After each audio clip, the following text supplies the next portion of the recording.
Question number 4 का fourth, इसमें कहता है कि एक राजमार्ग पर दो स्थान ए और बी 100 किलोमीटर की दूरी पर है। दो स्थान है ए और बी जो 100 किलोमीटर की दूरी पर है। फिर कहता है एक कार ए से तथा दूसरी कार बी से एक ही समय में चलना प्रारंभ करती है। एक कार ए से चलती है, दूसरी कार बी से चलती है और दोनों एक ही साथ स्टार्ट करती है चलने के लिए। यदि ये कारें भिन्न भिन्न चालों से चलती हैं, दोनों कार की चाल अलग अलग है और एक ही दिशा में एक ही डायरेक्शन में चलती हैं, तो 5 घंटे बाद एक दूसरे से आकर मिल जाती हैं। यदि दोनों कारें एक ही डायरेक्शन में एक ही दिशा में चलती हैं, तो 5 घंटे बाद एक दूसरे से मिल जाती हैं। फिर कहता है यदि ये कारें विपरीत दिशा में चलती हैं, एक दूसरे के उल्टा चलती हैं, तो 1 घंटे में मिलती हैं। दोनों कारों की चाल ज्ञात करें। सबसे पहले आपने क्या करना है, स्थान ए से चलने वाली कार की चाल और स्थान बी से चलने वाली कार की चाल मान लेना है। तो आइए इस क्वेश्चन को हम लोग सॉल्व करना शुरू करते हैं। माना कि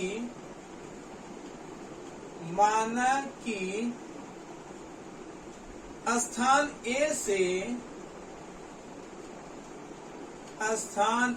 से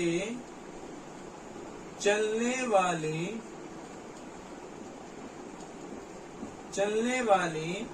कार की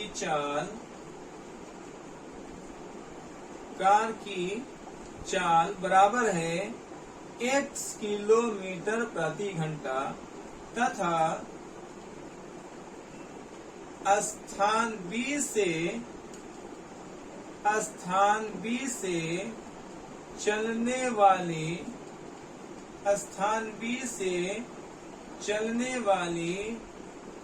कार की चाल बराबर y किलोमीटर प्रति घंटा है।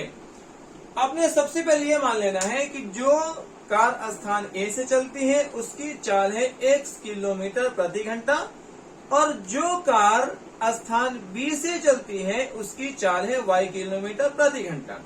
अब आते हैं हम लोग प्रश्न से कि प्रश्न क्या कह रहा था। ये एक राजमार्ग है, इस राजमार्ग पर एक स्थान ए है और दूसरे स्थान जो है बी है। ठीक है, ये ए है और ये बी है। अब कह रहा है कि कार ए से तथा दूसरी कार बी से एक ही समय में चलना प्रारंभ करती है। यदि ये कारें भिन्न भिन्न चाल से एक ही दिशा में चलती हैं, तो 5 घंटे बाद मिलती हैं। दोनों एक ही डायरेक्शन में चलेंगी तो 5 घंटे लगेगा दोनों को मिलने के लिए। तो देखिए, मान लेते हैं दोनों जो है राइट डायरेक्शन में इस दिशा में दोनों चल रही हैं। तो बी से चलने वाली कार यहाँ पहुंचती है 5 घंटे बाद, ठीक है, स्थान सी पर। ओके, और ए से चलने वाली कार भी जो है ए से चल करके स्थान सी पर पहुंचती है 5 घंटे बाद, दोनों मिल जाती है। ये कहना चाह रहा है। ठीक है, दोनों का डायरेक्शन जो है सेम है, एक ही दिशा में दोनों चल रही है। ओके, एक जो है स्थान बी से चलती है और स्थान बी से चल करके आपको सी पर पहुंचती है, टाइम लगता है 5 घंटे। और दूसरा जो है स्थान ए से चलती है और स्थान ए से चल करके सी पर पहुंचती है, टाइम लगता है 5 घंटे। अब इसको थोड़ा समझते हैं।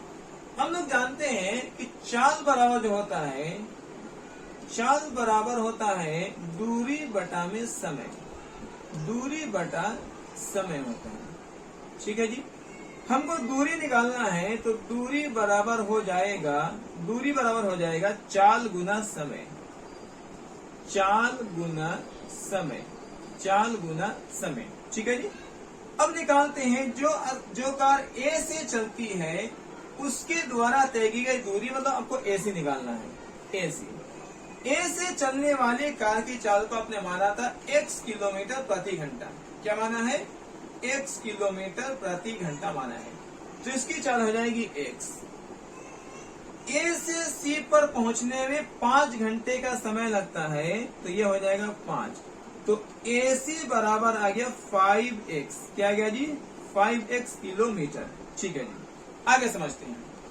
अब जो है B से C, जो कार B से चल करके C पर पहुंचती है उसको ही 5 घंटा लगता है, और इसके द्वारा चाल जो है y किलोमीटर प्रति घंटा माना गया है। तो BC कितनी दूर है आपको ये निकालना है।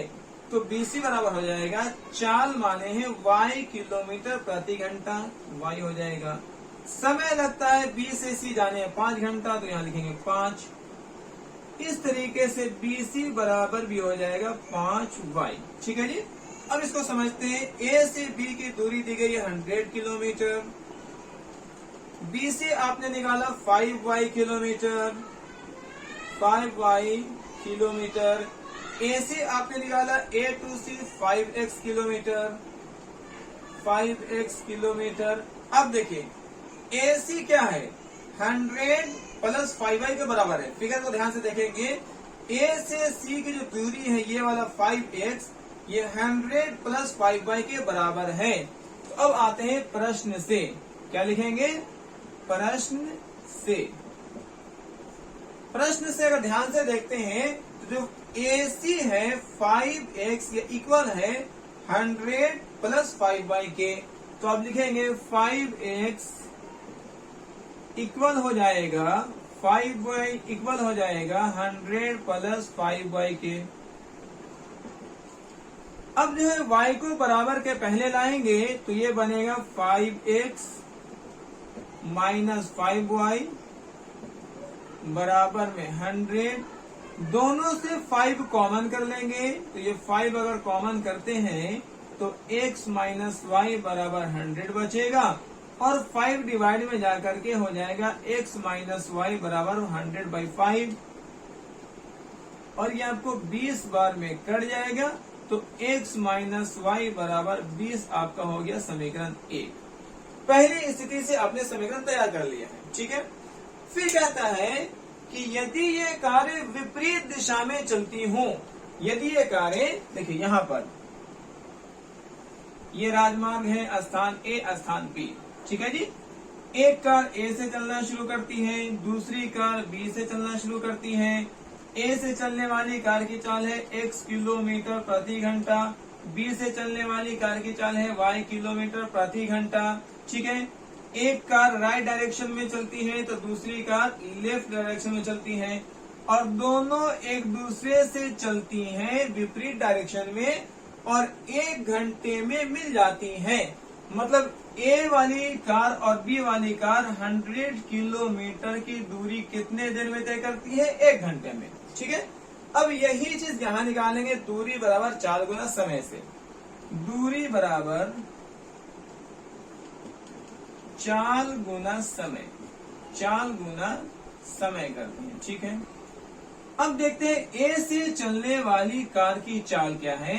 A से चलने वाली कार की चाल है x, और 1 घंटे चलती है, मतलब x किलोमीटर दूरी तय करती है। उसी तरीके से जो B से चलने वाली कार की चाल है उसकी चाल है y, और वो भी 1 घंटे चलती है, मतलब y किलोमीटर की दूरी तय करती है, और दोनों मिल करके कितनी दूरी तय कर लेती है, 100 किलोमीटर।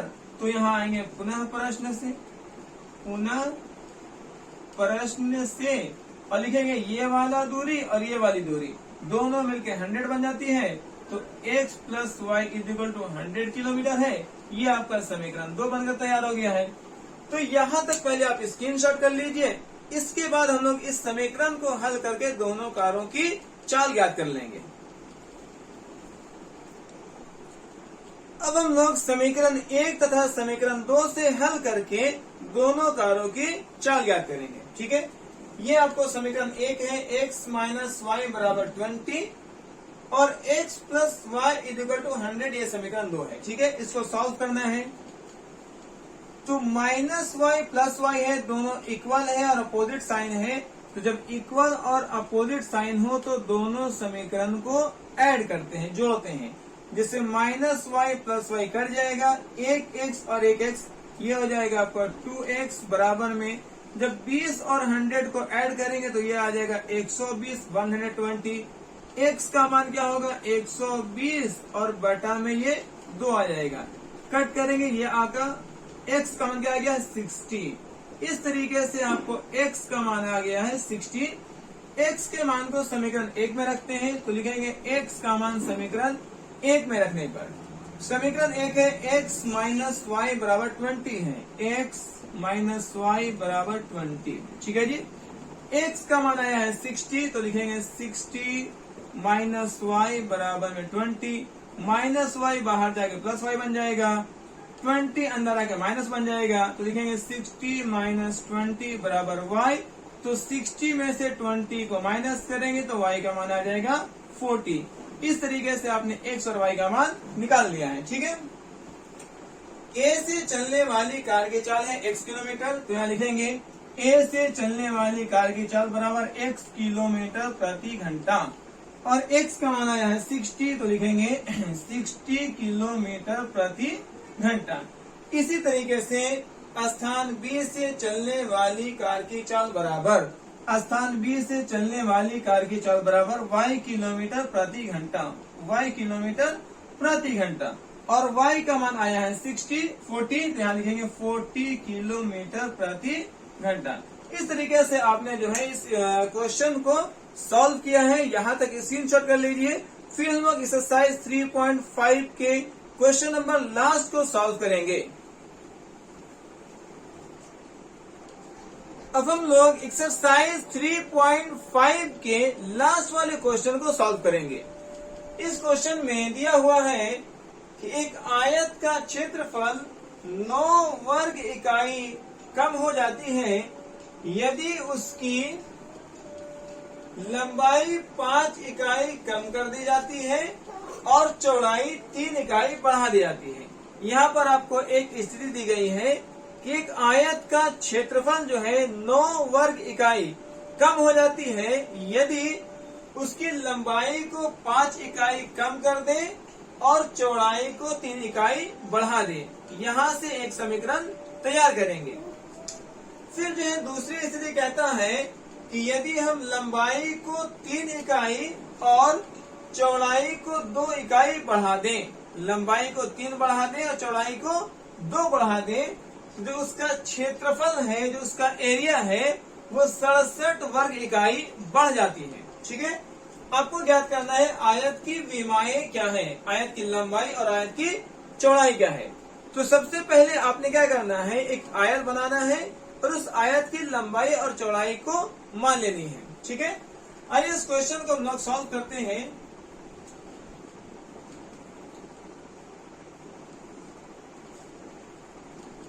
ये एक आयत है। ठीक है। आयत ABCD एक आयत मान लिया गया है ABCD। ठीक है। ये इसकी लंबाई है और ये जो है इसकी चौड़ाई है। ठीक है। तुम लोग मानेंगे, माना कि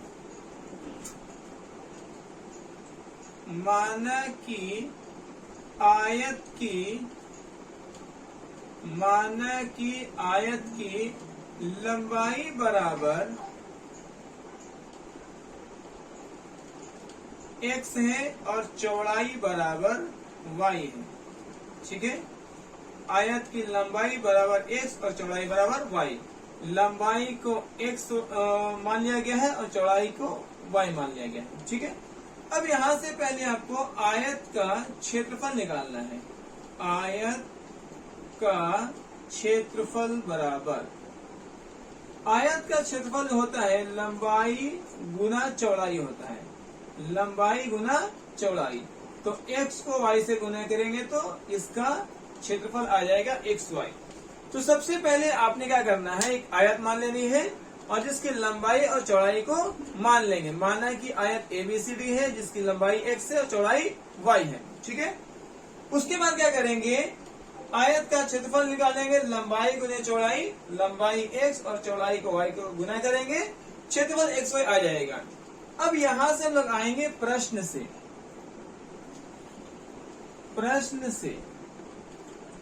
प्रश्न कहता है कि उसका क्षेत्रफल जो है 9 वर्ग इकाई कम हो जाती है। कब? जब उसकी लंबाई को 5 इकाई कम कर दें और चौड़ाई को 3 इकाई बढ़ा दें। ठीक है, उसकी लंबाई है x, x में आपको 5 इकाई कम करनी है, तो x में से 5 को घटा देंगे, ये बन जाएगा x माइनस 5।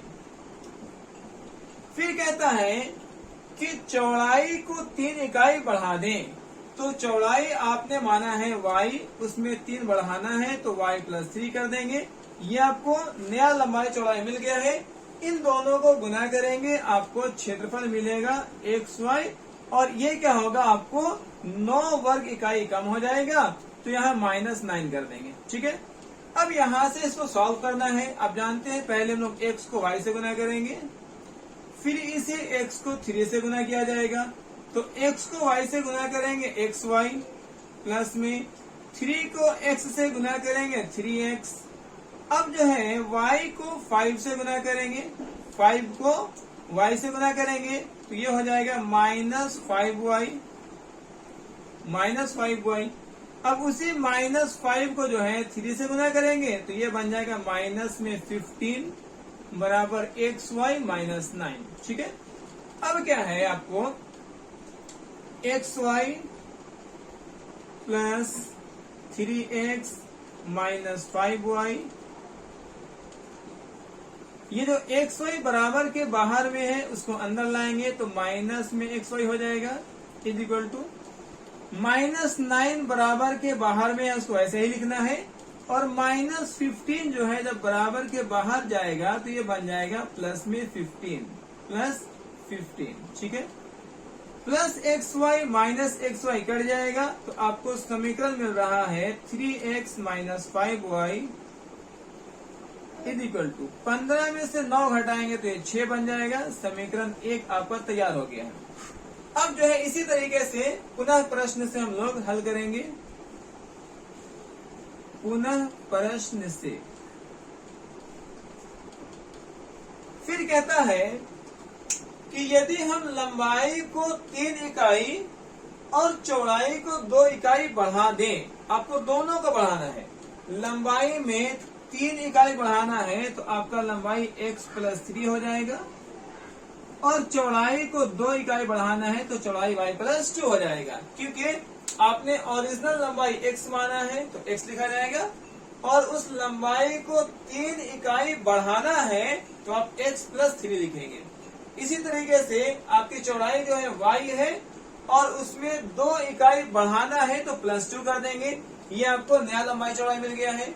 जब इस नए लंबाई और चौड़ाई को गुना करेंगे तो आपको नया क्षेत्रफल मिल जाएगा, और क्षेत्रफल कह रहा है कि पुराने वाले से 67 बढ़ जाएगा, तो पुराना वाला क्षेत्रफल है xy और उसमें 67 बन जाएगा, तो ये आपको नया क्षेत्रफल आ गया है। सेम इसी तरीके से यहाँ मल्टीप्लाई करना है। जब x को हम लोग y से गुना करेंगे तो ये बन जाएगा xy, प्लस में x को 2 से गुना करेंगे ये बनेगा 2x, 3 को y से गुना करेंगे प्लस में 3y, और 3 को 2 से गुना करेंगे प्लस में 6 is equal to xy plus 67। अब क्या है, जब xy को बराबर के अंदर लाएंगे तो माइनस में आएगा, और ये प्लस में दोनों कट जाएगा। ठीक है, अब आपका समीकरण बना है 2x plus 3y, 2x plus 3y is equal to 67। ये है 6 जो है बराबर के बाहर जाकर माइनस में हो जाएगा, तो 67 में से 6 घटाएंगे तो ये आपका 61 बन जाएगा। ये समीकरण 2 बन गया है। अब यहाँ से समीकरण 1 और समीकरण 2 को अब हम लोग समीकरण 1 और समीकरण 2 से हल करके x और y का मान निकालेंगे। ठीक है, आपको समीकरण 1 दिया हुआ है 3x minus 5y is equal to 6। ये समीकरण 1 आपका दिया हुआ है। ठीक है, 3x minus 5y is equal to 6। समीकरण 2 दिया है 2x plus 3y is equal to 61। 2x plus 3y is equal to 61। ये आपका समीकरण 2 जो है आपका दिया हुआ है। इसको हम लोग विलोपन विधि से हल करेंगे। जैसा कि आपको क्वेश्चन में दिया हुआ है कि आप किसी भी विधि से समीकरण को हल कर सकते हैं। विलोपन विधि में हल करने के लिए या तो आप x या y किसी एक को बराबर करते हैं। हम लोग यहाँ पर y को बराबर कर रहे हैं। y को बराबर करने के लिए क्या करना है कि समीकरण 2 में जो y के पहले की संख्या है इसको समीकरण 1 में गुना करेंगे। y से पहले 3 है तो आपको समीकरण 1 में 3 लिखना है। इसी तरीके से समीकरण 1 में y से पहले जो संख्या है इसको समीकरण 2 में गुना करेंगे, तो यहाँ पर 5 से गुना करना है। ओके, अब जो है 3 को 3 से जब गुना करेंगे तो ये 9x हो जाएगा, माइनस में 3 को 5 से गुना करेंगे 15y बराबर 3 को 6 से गुना करेंगे 18। इसी तरीके से 5 को जब 2 से गुना करते हैं तो ये 10x आ जाएगा। 5 को 3 से गुना करेंगे 15y बराबर 5 को 61 से गुना करेंगे तो ये 305 आ जाएगा। ठीक है, अब देखिए y आपका दोनों बराबर है और साइन भी विपरीत है, तो बराबर और विपरीत होने पर दोनों समीकरण को ऐड किया जाता है, जोड़ा जाता है। तो यहाँ से -15y और +15y कट जाएगा। 9x और 10x को जब ऐड करेंगे तो ये 19x बन जाएगा। ओके, और 305 में 18 जोड़ेंगे तो 5 में 8 जोड़ेंगे 13, 1 और 1 2 और 2 में 0 जोड़ेंगे तो 2 रहेगा और ये 3 का 3 हो जाएगा। ठीक है, अब यहाँ से x का मान निकालना है तो आप लिखेंगे 323 और बटा में 19। जब इसको कट करेंगे ये 17 बार में जो है आपका कट हो जाता है। इस तरीके से आपने x का मान निकाल लिया है 17। अब इस x के मान को समीकरण 1 या समीकरण 2 कहीं भी रख सकते हैं। हम लोग समीकरण 1 में रखकर बनाते हैं। समीकरण 1 कहता है 3x minus 5y is equal to 6। 3x minus 5y is equal to 6 है। ठीक है जी, 3 का 3 हो जाएगा इंटू x का मान जो है हम लोग को आया है 17, तो x की जगह पर 17 लिखेंगे, माइनस में 5y बराबर 6 है। 17 को 3 से गुना करेंगे, 17 × 51 हो जाएगा। 17 × 51 माइनस में 5y इज इक्वल टू 6 है। ठीक है, अब यहाँ से क्या करना है, -5y बराबर 6 माइनस 51 को बराबर के दूसरी साइड ले जाएंगे तो ये माइनस में 51 आएगा। ओके, तो -5y बराबर -45, माइनस से माइनस कट जाएगा। इस तरीके से y का मान जो है 45 बटा में 5 और ये 9 बार में कट जाएगा। इस तरीके से हम लोगों ने x का मान निकाला है 17 और y का मान है 9। यहाँ तक आप स्क्रीनशॉट कर लीजिए। अब हम लोग एक्सरसाइज 3.6 को शुरू करेंगे।